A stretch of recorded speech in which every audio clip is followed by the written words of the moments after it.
The second topic is energy expenditure. Crossroads drain like crazy. Inner conflict drains like crazy. Suppression of what you want to do and then you make yourself not do it drains your energy. More than if you did it, realize that it was a mistake, and then reroute it. Why is it better? Because you're moving, because the story moves forward, because you felt momentum release. You went left instead of staying in the crossroads. The more you stay at the crossroads, the more different options your mind is going to conjure. The more different options, the more tabs are open in your mental space. The more tabs are open in your mental space, the more bandwidth of your energy takes. The mind sucks up the most oxygen of anything in the body because everything is a big mind. Everything is a big brain. We think with everything. When we suppress, well, if you want to go left and you stand at the crossroads, should I go left or right? Or should I go left or right? Make the decision as soon as you can or drop it for now because this crossroad resistance is draining you incredibly. Choose to go right again. Choose comfort. Go under the blanket or get out of the blanket and choose the other thing and shake with fear. Both cases move you. Both cases release energy. And stagnant energy and stuck energy is the worst because you're pushing what you want and resisting at the same time. It's like holding a breath and pushing a boulder up a hill. It's better to either release the boulder or breathe through it and sweat and oh my God, and swear and go through it. Make the decision to flow. You can always go back. Okay, in extreme cases, you can go back. And then it's a full-on decision, and then take more time. However, make the decision, and I would say you can always go back. At certain points, it's going to be way harder, but you can go back. Then we come to the point of multitasking. This is splitting your consciousness. It is also draining. It is one breath invested in one thing and the other in the other. Because most likely the two things you're multitasking require different things from you and require different speeds from you. Talking and washing dishes, talking and listening to a podcast. Okay, yeah, talking, listening to a podcast, that's definitely wrong. But washing dishes, listening to a podcast, all right. However, see if multitasking is ripping you apart. For me, it's ripping me apart. As there are so many, as more likely, when you start multitasking, you're going to do two things and you're going to think about the third. And that's such a split in your consciousness, such a split in your breath, such a split in where you are in the world. Multitasking is also doing one thing that's in front of you and you're thinking about the past. Your energy body is in a different time and space. Your physical body is washing dishes. Your mental body is somewhere else. Your emotional body is somewhere else. This is the core wound of humanity today, is that our different bodies, because we have a mental body, an energy body, an emotional and spiritual. So let's say maybe emotional is one, spiritual is one, mental is one, physical is one. And I don't know how many else that we don't even know of, and I don't even know of. We do one thing, we think about the next one, and that's projecting into the future. That's even more draining than the past, because you could be remembering beautiful memories, then it's sort of better. However, in the future, okay, I've realized that even imagining beautiful things while I'm doing dishes sometimes can be draining. If you cannot stop, if you cannot realize you have 7 tabs open in the browser of your life, sitting there, I've realized this the past few days. I come home, I'm excited about 6 things that I want to do. One of them is juicing.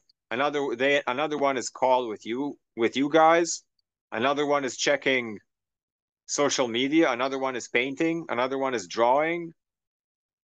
And then I stand there in the kitchen with a huge backpack on, barely breathing, not knowing what to do. And the backpack is killing my shoulders. And then I'm like, okay, at least, oh my God, like at least drop this backpack first. pull the things out, and then I have to go, okay, let's organize the mind. Let's close the tabs. What is priority? First and foremost, pull out all the fruits. Secondly, get undressed. Thirdly, get the towel out to dry. Slowly, slowly. Fourth, and then if I'm smart, I'm actually going to take 10 minutes to sit down and breathe first before I do anything else. That's the same when you wake up. That's the same when everything. Choose. Choose something so the story can move forward. Choose so you're not at the crossroads. The stuckness is the thing that drains you more than the fear or the bravery. The bravery through fear is always release. And going into comfort, back into comfort, is always at least you release the energy. At least you lie down and say, okay, I give up for now. I'm going to go back into my blanket, which is also okay. Everything is better than this crossroads. Make a choice so the story can move forward, so your life flows. Infinite energy is burned. I've realized so many times during the last few weeks that I'm not actually fatigued. I'm not actually tired. I'm not actually drained of energy because I'm sick or because I'm doing something wrong with my diet or because of people as much. The reason why I felt fatigued, drained, and weaker is because I have been suppressing my fire around people, trying to be calm at all times, trying to not be shocking, trying to not be loud, trying to suppress the natural flow of my energy. And this is actually, I actually have an abundance of energy to do so many things if I drop the fact of how I look on the outside while I'm doing all these things, and how will other people perceive me while I'm doing all these things. Meaning, I can create miracles in this world if I allow myself to be loud, if I allow myself to break a few eggs on the way to make the omelet, if I allow myself to be extremely uncomfortable to most of the people, and then, of course, extremely stimulating to the other 50%, instead of being calm for the 100% of everyone. And then your energy gets released, and then you suddenly have energy for everything you've ever wanted to do in your life. You wake up in the morning and you're like, I can run further if I allow myself to sweat like a pig. I can do more if I allow myself to burp and fart loudly while I'm doing it. I can do so much if I allow myself to fall and tumble in front of a crowd. And I'm going to achieve things that I want to achieve. I'm going to be the person that I want to be. If I don't stand at the crossroad looking at who took a left turn, who took a right turn, who's there in the bleachers looking at my decision making. When it comes to being observed and all of this, you are being observed by others in that moment, and they're going to point at the worst thing, they're going to point at you and laugh and gossip about you in that moment. That you know how long that's going to last? For 5 minutes until they open their phone again, until they go into the next meal, until they go to sleep. Who is going to remember this?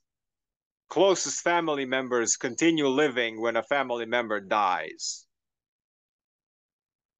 Close family members go on living like, I mean, people grieve. Don't get me wrong. We grieve for people. However, if we were not connected with them on a daily basis like we are now, or some other friends you have, or some other family members you have that you connect on a daily basis, or friends, most of the people, we forget and forget us very quickly after we are dead. After people die, let alone people in the streets, let alone even acquaintances and most friends, the people that we deem as friends. They are shocked in the moment. Oh, what are you doing with your life? Or look at this fool. Ah, look at this fool. What are you doing with your life? Or whatever people might say if you allow yourself to be everything you always wanted to allow yourself to be in front of others, and you were suppressing yourself standing on the crossroads. So, what is, yeah, who's gonna remember that? Only you. And it's gonna open up a new world for you if you do something radical. And these two topics are crazily interconnected. Peace, self abundance, wholeness. Thank you for listening.